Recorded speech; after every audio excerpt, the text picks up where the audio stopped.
but we're going to be seeing a very steady incline of temperatures. And as we see those temps rise, so too will the clouds as we get progressively cloudier. We actually aren't going to be getting progressively rainier. I'll have all those details coming up.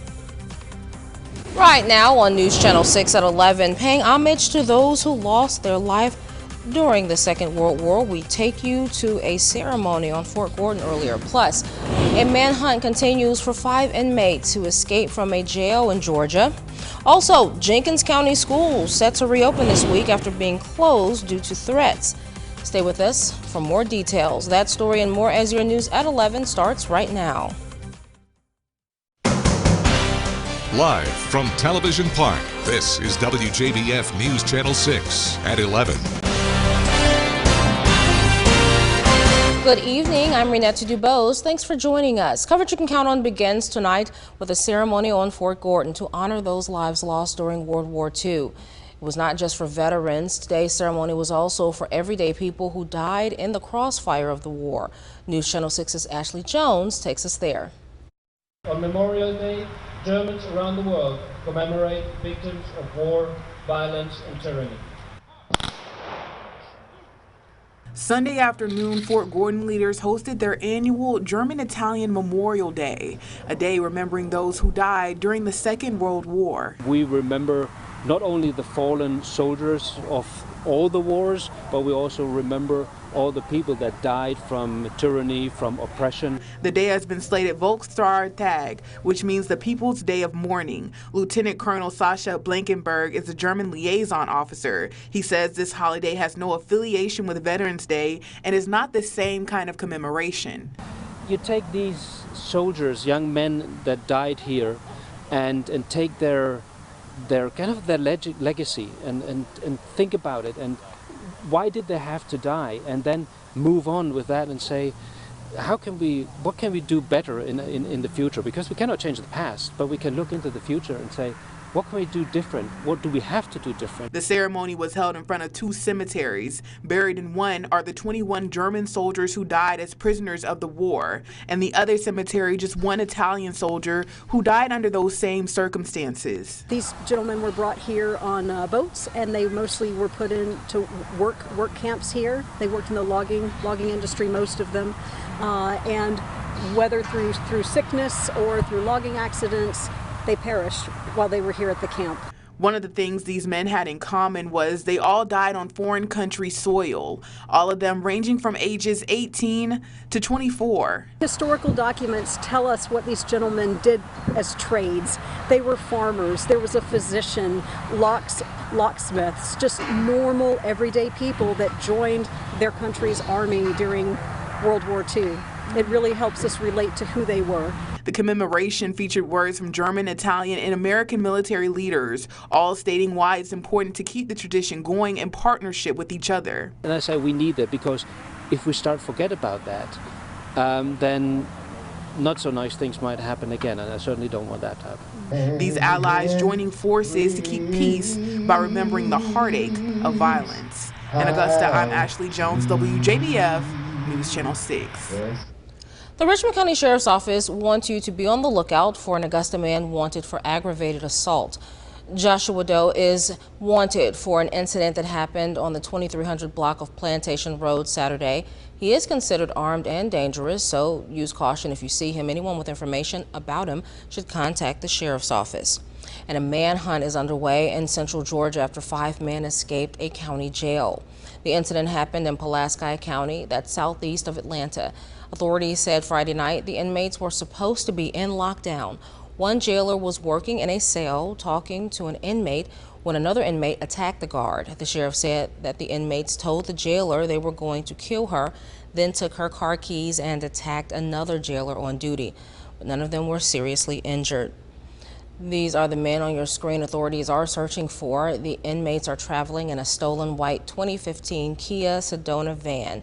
It is not known where the men were headed. Meanwhile, federal marshals, the GBI, Georgia State Patrol, and multiple sheriff's offices in the area are helping with the search.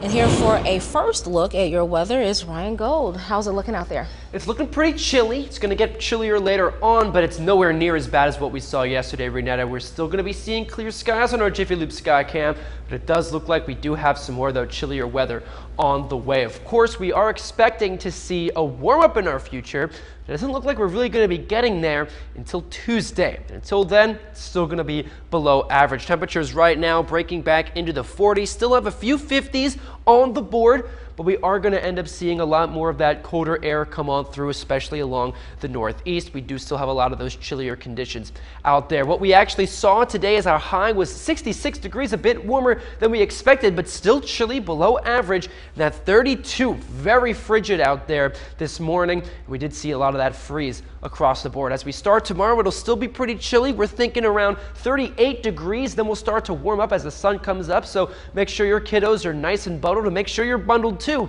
as you head out to work. We are going to be in a frost advisory just for Wilkes, no one else. But Wilkes County will end up seeing that frost advisory at least until 7 a.m. tomorrow morning. We have a lot more of that cold air coming in for tonight, but like I mentioned, things are going to be warming up. You can see this line, that's that average.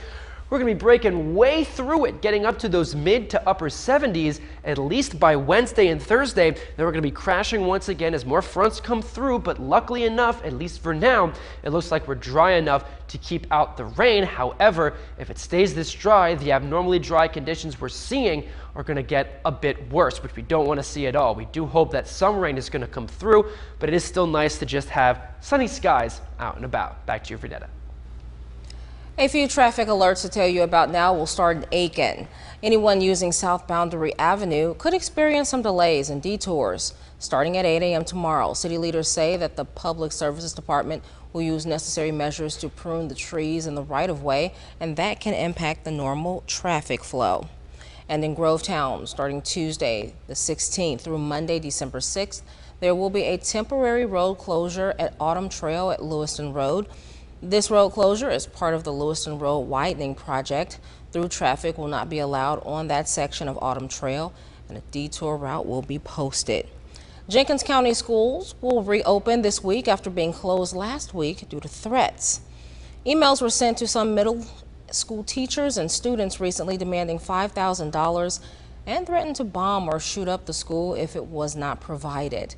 Now, faculty and staff return tomorrow. Students return Tuesday. There will be law enforcement around the perimeter during drop-off and dismissal. Metal detectors will be used at each entrance. No book bags will be allowed in the building, but students may bring lunch boxes. Teachers and counselors will be available to talk with students if needed. On Thursday, the Burke County Sheriff's Office will host its annual Turkey Drive. The drive will take place from 5 p.m. until 6:30 at the Burke County Rec Center. This will be a drive-through event, and only one turkey will be given per vehicle. It's for Burke County residents only. A photo ID is required.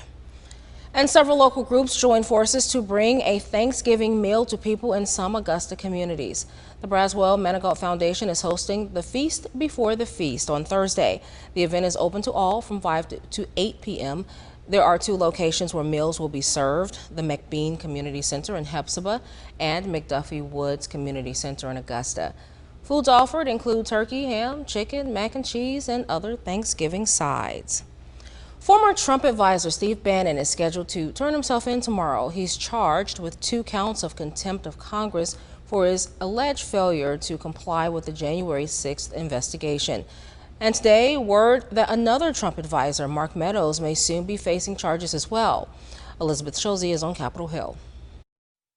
Tonight, Steve Bannon is scheduled to surrender to federal authorities after he was indicted for defying a subpoena from the congressional committee investigating the January 6th Capitol attack. Bannon is expected to appear in federal court Monday, facing criminal charges for refusing to testify and give documents to lawmakers about the role, if any, he may have played in the riot. All hell is going to break loose tomorrow. Lawmakers voted last month to hold Bannon in contempt, pointing to his own words on his podcast January 5th as critical to the investigation. You have made this happen, and tomorrow it's game day. Bannon says he was not cooperating at the request of former President Trump, who claims he and former aides are shielded by executive privilege. But Bannon's federal grand jury indictment states he's a private citizen who hasn't worked in the White House since 2017.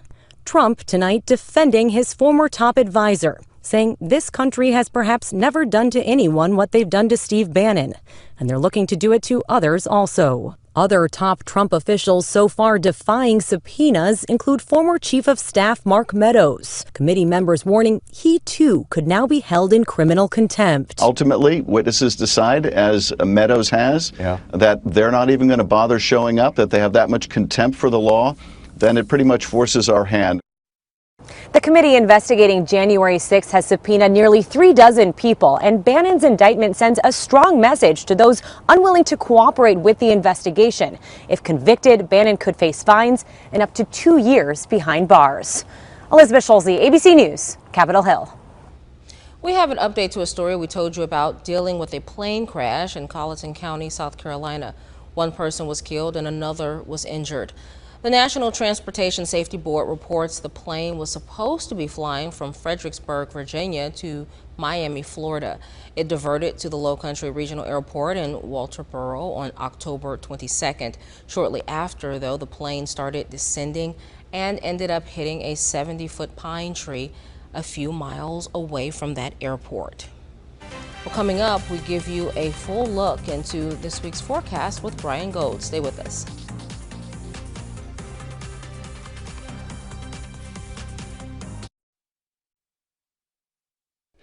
Now, your most accurate forecast with WJBF Live Viper 6. Well, we've got some more of that cooler air coming on through. 47 degrees is the current temperature. We're also feeling a little bit of a wind chill, just very minute, but we're getting to that time of year where we're actually going to have to deal with a wind chill, which I, for one, is certainly not looking forward to. That Jiffy Loop Skycam giving us the all clear at least, even with that 5-mile-per-hour wind. And it does look like we've got a front on the way, but it's been so dry here that we're not going to be really seeing anything associated with it. It's fairly weak. It could cool us off just a little bit going into tomorrow, but either way, not really going to be expecting much else with it. We've got plenty of sunshine on the way. We've got a nice warm-up on the way as well. However, we hardly see a chance of showers, and that's not going to be very good as we continue on throughout the weekend. I'll show you why in just a second. As the high pressure moves on over us, it's going to continue to clear us up as that front passes by, and like I mentioned, it's so dry here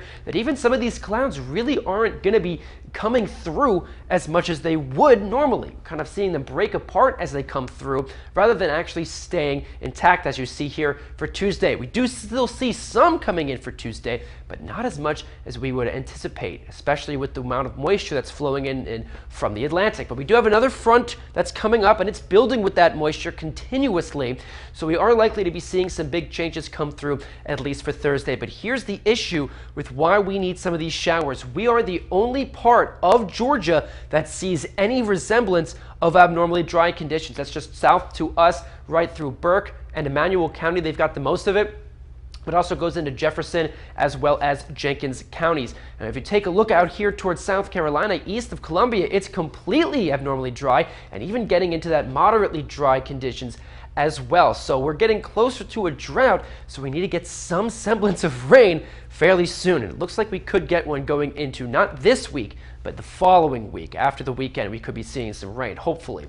As we push on through, we could end up seeing some of these cooler conditions coming in from Canada just linger a little bit longer. Not as bad as what we saw last night, of course, and of course this morning, but we are going to end up seeing a warm up after we get some more of that cool down. So we are going back to the 40s for the evening, and we'll go back to those 70s for the afternoon, which is going to be fantastic. Look at all this warmth coming in on that zonal flow, that west to east flow, making things at least as normal as they can possibly be. Temperatures tonight still going to be a little chilly. Could be some frosty zones up here in the north. Wilkes County, you're in a frost advisory until 7 a.m. If you do see frost on your car, a little bit of room temperature water splashed on the windshield, it should clear things up fairly nicely. As we head into the afternoon, though, we are expecting to still be a cooler than today. We saw 66, but with that front coming through, we could dip just a little bit further down. Overall, though, I'm not expecting anything too bad to really happen, of course, with all that sunshine. But as we continue on through the week, the sun will kind of get clouded out just a little bit, and we'll end up seeing some warmer conditions. Luckily, we'll get back into those 70s, which is going to be fairly warm. I don't know about you, but I'm looking forward to it. We can put the jacket away finally. Yeah, especially after those very cold early mornings. Oh, hated it this morning. Ooh, very chilly. Yeah. All right, thanks, Ryan. Coming up, the continued murder trial out of Kenosha, Wisconsin. Closing arguments set to start this week, bringing the Kyle Rittenhouse case to a close. Stay with us for details.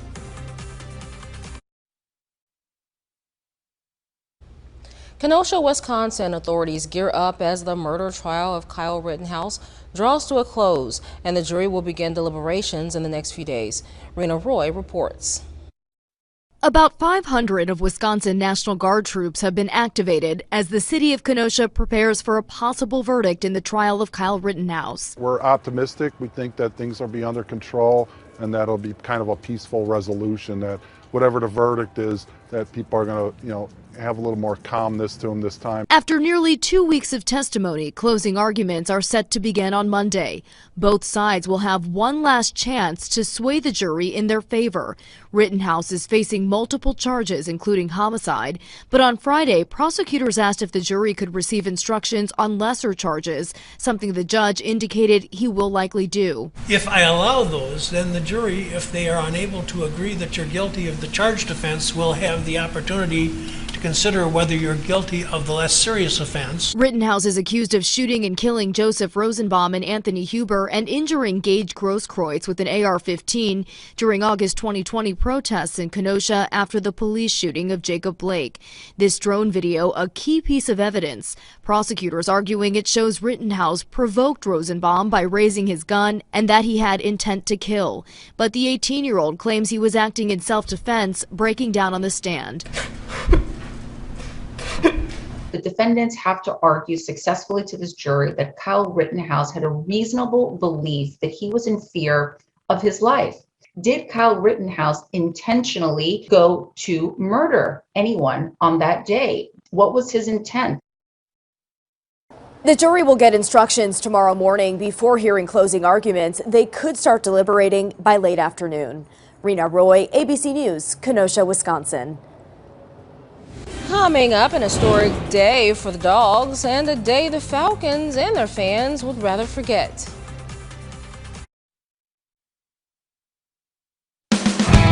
Now, WJBF sports coverage you can count on. The Atlanta Falcons have had a tough season so far. Did get a big win over the Saints in Week 9 to get to 500, but Week 10 against the Cowboys, a disaster. We'll show it to you. Things got off to a bad start and never got going. How about a familiar face? Former Falcons head coach Dan Quinn, now the defensive coordinator. But with the Cowboys, Dak Prescott hitting C.D. Lamb for the first score of the game, made it 7-0. Falcons managed a field goal, but the second quarter is where things unravel. Ezekiel Elliott gets in. Falcons gave up 29 points in the second quarter, most points ever scored by the Cowboys in a quarter in franchise history. Dak Prescott threw for 296 yards, didn't even play the fourth quarter. In contrast, Matt Ryan, 9 of 21 for 117 yards, 2 picks, and with just 40 seconds left in the second quarter, Falcons get the punt blocked. Falcons' worst loss since they fell 56-10 at Kansas City in Week 7 of 2004, a 43-3 loss. Credit to the Cowboys. We didn't do hardly anything well. We didn't play well as a team, clearly.